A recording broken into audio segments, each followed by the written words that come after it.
can we find spirituality or even reach God through sex or our own sexuality? Well, there's two ways to do it. Okay, so see, we are from one perspective, we're already there. I mean, there was one level of enlightenment. I remember I was a little crazy because I was in the ecstasy of God consciousness at that time. It's a stage along the way, and I just looked at everybody. It's like a little crazy, but it was tangible to me, which is you're all enlightened. Don't you see that you're all God? Everything is God. Just and then you realize, okay, not everybody knows their God. Okay, so life's back to normal. But this is a feeling of oneness with the divine, and people have different experiences along the way, no question about it. The ecstasy of having an orgasm is actually kind of a glimpse of divine intelligence. It's not the enlightenment, it's a glimpse of that. It's an experience of that. What is manipulated to get there. Maybe all techniques are a manipulation, but there's two types of orgasm. I'll just talk about it this way. One is called a climax, and one is an orgasm. Orgasm is a wave of peak pleasure, and it goes higher and higher and higher. And a climax is you hit a target and you're done. Okay, you kind of go down, and it's a release of tension. So what happens for a lot of people in sex is intensify. They're having pleasure, and in having pleasure, they're seeking more pleasure and more pleasure and more pleasure and more pleasure, as opposed to just enjoying what you have. And what you have is automatically increasing in pleasure. So it's when we're at a certain point, we're clinging, we're wanting to create more than what we're feeling. That's the thing people can be aware of, is you're seeking more. That's often where people want more different partners, or they want more intense types of experiences. See, we're a society where everybody's seeking intensity, and then tension in sex builds up, and then what happens is it's a point where the body is too intense and has a spasm, and that's an orgasm. It's a letting go. And so in that moment of letting go, you get to feel a freedom of no boundaries. Okay, you let go of that blocked tension. Well, there's another thing that sex can provide, which I call enlightened sexuality, is you never seek to intensify. You give up all goals. You don't seek the goal. You have one goal, which is to feel more pleasure in order to express more love. And you're feeling the pleasure. It will become more pleasurable as you express more love. So you're never really focusing on tools and techniques as much, although certainly there's body parts, there's different, what the Taoists would say is different gates that have to open. You kiss first. First you notice breathing. And it's not like you breathe together. That could be a possible technique. But what I've seen it to be is just notice that your body, as you're approaching the whole activity of sex, the arousal is happening. You're noticing your breathing is changing. So you just notice it and you join with that flow, but in your body automatically increase the flow of breathing. And you're in there kissing. And then as you're kissing, that's opening another channel of just feeling the oneness with your partner, the openness with the tongue penetrating, be penetrated, and so forth. And then the whole body, there's another gate of all the joints become more fluid, and you want to move around. There's this natural moving around, which you just let yourself enjoy the freedom of movement with your partner. It's the third gate. And the fourth gate is the breasts, the woman touching the breast, also touching the man's breast as well, but mainly opening the gate with the woman, a variety of tools, techniques, and things. These are all just natural things, but it's good to know that you don't start at the ninth gate. You start at the first gate, your second gate, third gate, fourth gate. Fifth gate is the clitoris. And we've become so intensified, high dopamine society. We want everything quick now. We get bored. You can't go slow, have to go fast. I mean, new and different, new this, intensifying. Sex, making love, can be a way to reverse that tendency, because your body wants it. And often the more a man wants it, the more a woman doesn't want it. Okay, she has to lead in a sense of the arousal. So you go slow as you're building arousal. Some women are slower, most are. It's not always the case, but you want to sort of be in the same level of arousal as you're going through this process of going through the woman's erogenous zones. And of course, the man has his erogenous zone. One, just hold his penis. That's always a nice place to go. But not too much up and down. Up and down will create too much tension, you know. And in some of the ancient cultures, boys were taught how to masturbate, which is they'd have these, and certainly not before puberty, but if they were touching their penis and whatever, the father or the mother would show them not to do the up and down movement. Usually it's other boys that will teach them that. That will cause the urge to ejaculate. But instead, just a movement on the top of the penis. There's the bottom side of the penis and the top side. The bottom up and down will cause you to ejaculate. The top will last long and it's very pleasurable until it's not. So just touch it for 5 or 10 minutes and it will become soft again. And sometimes, you know, you just want to just give it a little tension because it's sticking up and it wants some attention. But then other boys teach you to do this and that just cause too much tension. You see, that's intensifying. And then you get the ejaculation, which is a spasm that's highly pleasurable, but it's highly dopamine stimulating. So it really, that's why it gets addictive. It's dopamine. The same thing for the women and the clitoris. In the beginning, the clitoris, touching the clitoris, it's the gate, it's the 5th gate. It's very pleasurable, enjoying it. Naturally, what happens is pleasure comes in waves. Goes up, comes a little down, comes up, goes a little down. And it's right when the wave starts to go down, it's not as intense. So that's where we try to intensify. And the whole thing is to keep avoiding intensification, allowing energy just to rise on its own, and move according to how the energy wants you to move. Spontaneous, natural, sometimes fast, sometimes slow. There's no prediction. Your body regulates all this by just not trying to intensify. Not trying to intensify is my main technique. But yes, that brings you to the experience of being multi-orgasmic. So it's not just an orgasm, it's multi-orgasmic love, multi-orgasmic love. And what happens then is all these different points open up in the vagina. That's the 6th gate is the vagina. The 7th gate is the G spot starts to come up, and that feels really good to be touched. It's more emotional. I teach at that time to talk. It's very important to talk. With the G spot is for the woman to say, do you love me? The man to say, I love you so much. How much do you love me? Love you with all my heart. Are you happy to be with me? Am I the only one for you? All the things that women like to hear. It's because they need to hear those things. And this is the best time to have that talk. That's generally around the G spot. That's a very emotional spot. Now you're really feeling way more love than before and sharing and expressing that love. Then was at the 6th gate, 7th gate, 8th, 9th, and 10th gate tend to be the cervix will start to come down to be touched.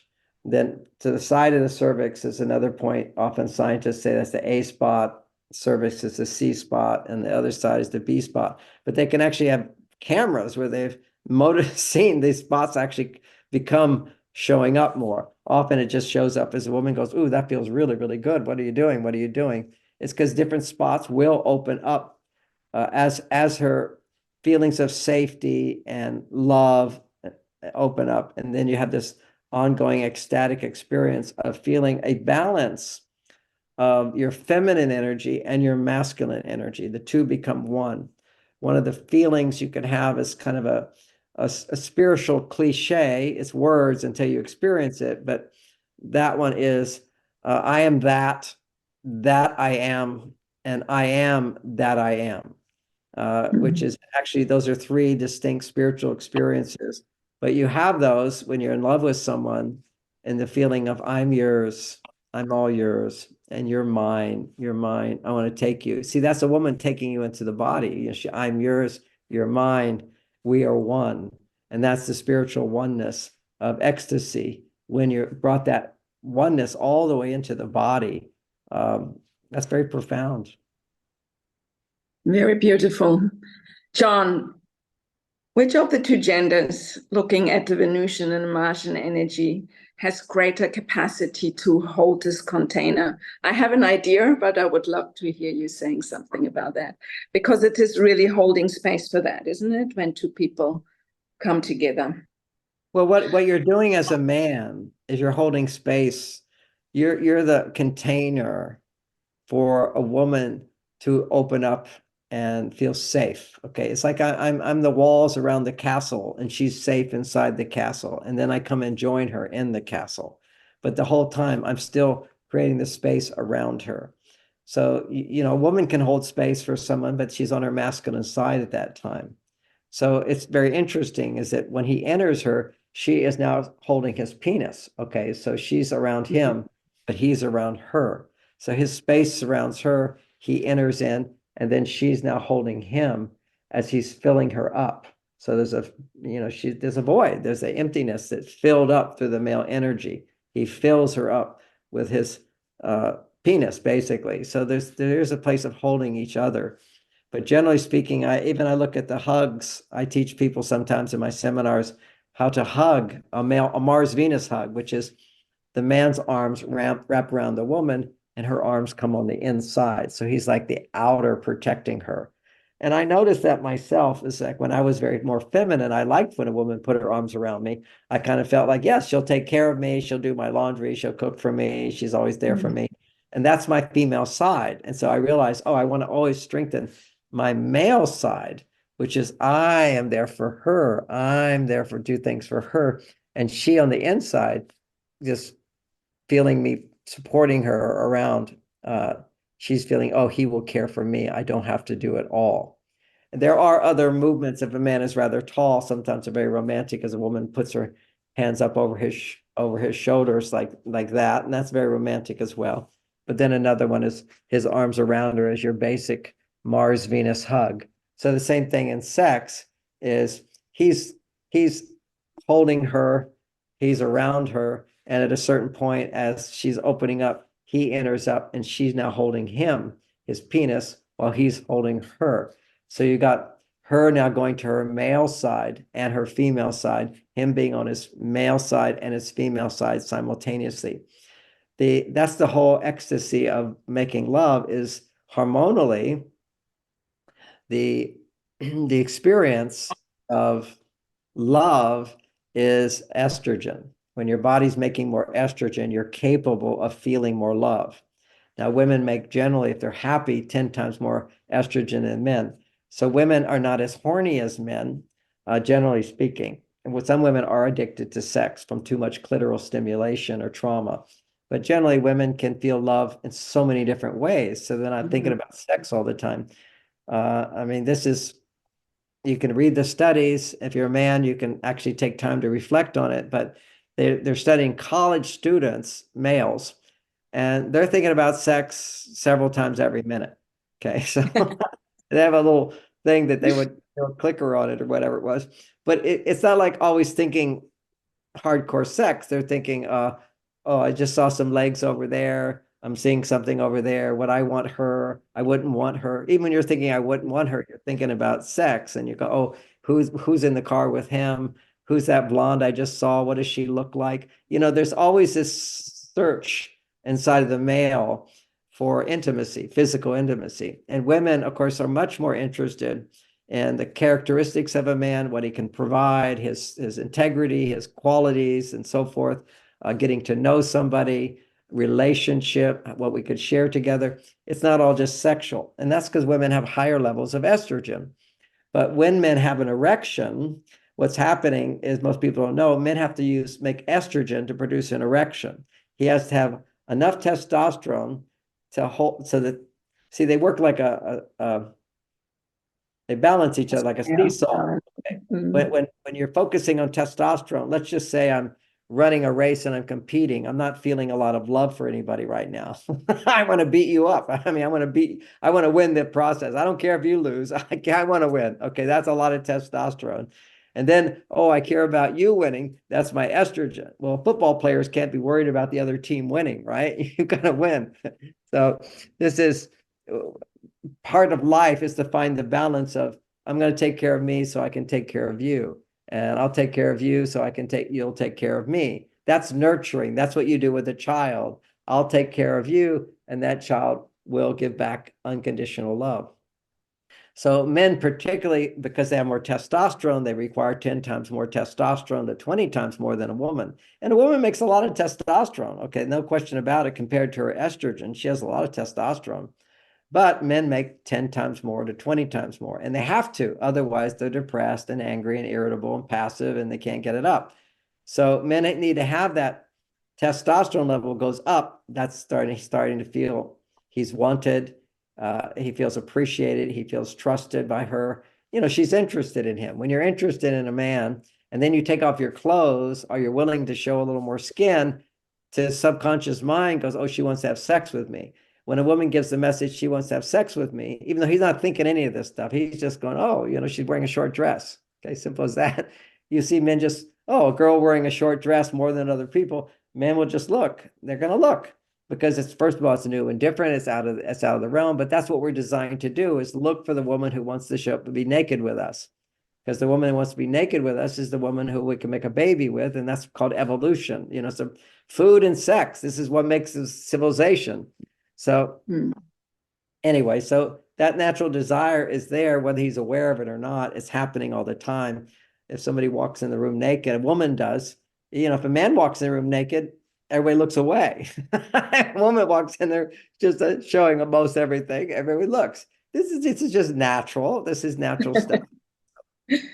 Yeah. So, but the direction here I'm going kind of got lost on that one. Tell me the question again. I'm answering.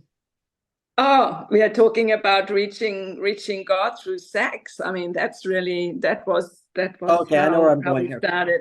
So it's about balancing the hormones. And I was mentioning a concept most people don't know, is that this female estrogen hormone has to go up. His testosterone has to be higher, which is, I feel wanted, I feel desired. See, when you're wanting a man, when you're open to being vulnerable with a man, which is take off your clothes, is one superficial level of vulnerability, primitive, but I'm taking off my clothes with you. You're trusting him. See, this is what builds testosterone in men. So his testosterone goes up, but he feels so confident now that his estrogen levels can go up as well. To a woman, when a woman is making a man feel trusted, now his estrogen levels go up as well. He's connecting to her. So as his estrogen goes up, he gets an erection. And as his estrogen goes higher and higher, his erection becomes stronger and stronger. And his testosterone has to keep rising as his estrogen rising. And that is the ecstatic union with God. That's what I had in meditation, but it wasn't grounded in my body, which is the balance of my masculine and feminine. So I'm able to have a thought and just not think anything else. My mind can be completely blank. I can be hours. People say you can't stop your thinking. Well, I'm not stopping my thinking. I'm just thinking one thing. I can do that. And everything goes blank. Which is a little challenging with memory. I can think about one thing and everything else is gone. It's got to come back from thinking one thing. So that's what meditation does. It teaches concentration. Okay. And the irony is, if you try to concentrate, then that's what most people think concentration is. You're trying to do it. But this is effortless concentration. Effortless. You're just in a flow state and your mind is focused on one thing. And so sex, this is the great thing about sex, is it's effortless. Okay. It's easy to feel pleasure. Okay. It's effortless. So as you go with feeling the pleasure, now you basically continue to think, okay, I'm feeling my pleasure. Now I'm choosing to feel my love, to feel the love in my heart and share it and express it. And so the woman basically says at various times, she can say, do you love me? He said, yes, I love you. And there he's feeling more love to express. And then, how much do you love me? Like the stars in the universe, and more love is expressed. This is a powerful intention. Part of all of the historical yogic practices that I know, and then the practice of the cities, the powers, is you go into samadhi state, which is you're experiencing a oneness with all, and you're in a flow state. And it's an empty state too. And in that emptiness, you just set an intention, like feel happiness. And then suddenly you just start feeling all this happiness. Or you set an intention, feel compassion, and you start feeling all this compassion. Or you have a intention to feel love. And the Yoga Sutras actually, I think it's a better expression of the word love, but it's called friendliness. Think about whenever you're friendly, you're feeling love. It's such an easy one. Just be friendly, nice. That's love. So you just think friendliness and think of all the people you're friendly towards, and you'll just be filled with love. Now, you can do that right now in a non-meditative state and just think about being friendly and you'll feel a little something. But when you're in a place of emptiness, then that's all there is when you set that intention to feel love. And now you feel a lot of love. You feel a lot of compassion. You feel a lot of happiness. You feel a lot of spaciousness. You feel lightness. You feel humbleness. You feel magnetic. That's another one, be able to feel your power to attract things to you. These are different meditative states, but the ultimate of all of them is to balance the masculine and feminine within you. And hormonally, that means for women to have very high estrogen level along with very high testosterone level. And that's a biological measurable thing, is that when women are having their ovulation, then what happens 2 days before ovulation is a hormone, a brain chemical, luteinizing hormone, activates her adrenal gland to make more testosterone, increase her desire for sex. So this is the balance. If women's estrogen goes up, then they want to have more sex. See, what is the desire for sex is your masculine side.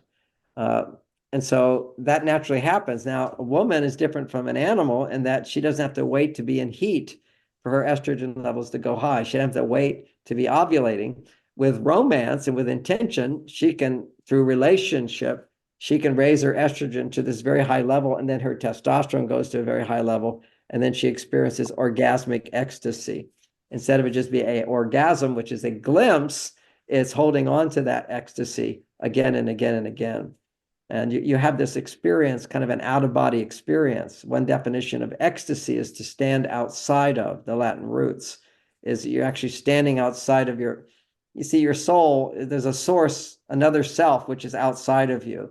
And it's like when you access that other self while you're also in this body, it's ecstasy.